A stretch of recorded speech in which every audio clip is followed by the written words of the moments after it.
सकाळी सकाळी एवढा मोठा पसारा पाहिला आणि त्याच्यानंतर काही करण्याची इच्छाच झाली नाही. म्हटलं पहिलं हे सगळं क्लीन करून घ्यावं.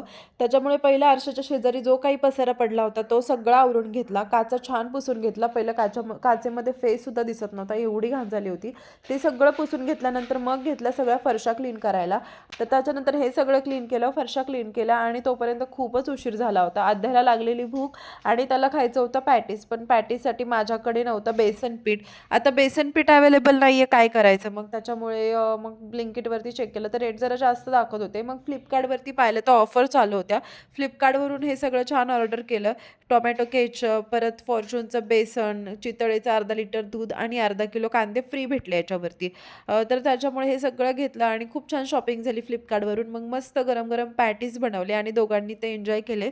तर त्याच्यानंतर संध्याकाळी जायचं होतं आम्हाला डीमार्टला. तर डीमार्टला जाण्यासाठी पहिलं तर सगळं स्वयंपाक वगैरे आवरून घेतला आणि नंतर माझं आवरून आम्ही निघालो सातारा रोडच्या डीमार्टला. तर आत्ता आम्ही 3 हत्ती चौकातून सातारा रोडच्या डीमार्टला गेलो होतो आणि आज संडे असल्यामुळे प्रचंड गर्दी होती. तुम्ही जर डीमार्टला येणार असाल तर मंडे टू फ्रायडेमध्येच या, कारण सॅटर्डे संडे प्रचंड गर्दी असते आणि एवढ्या गर्दीचं नकोसं वाटतं. तर त्याच्यामुळे इथे मला जी ग्रोसरी शॉपिंग करायची होती ती मी केली आणि बघता बघता ट्रॉली कधी फुल झाली आहे समजलंच नाही. वेगवेगळ्या ऑफर्स आज लावल्या होत्या इथे. त्याच्यानंतर बिल करून असं संपवलं आजचा दिवस. भेटूया उद्याच्या ब्लॉगमध्ये. तोपर्यंत बाय.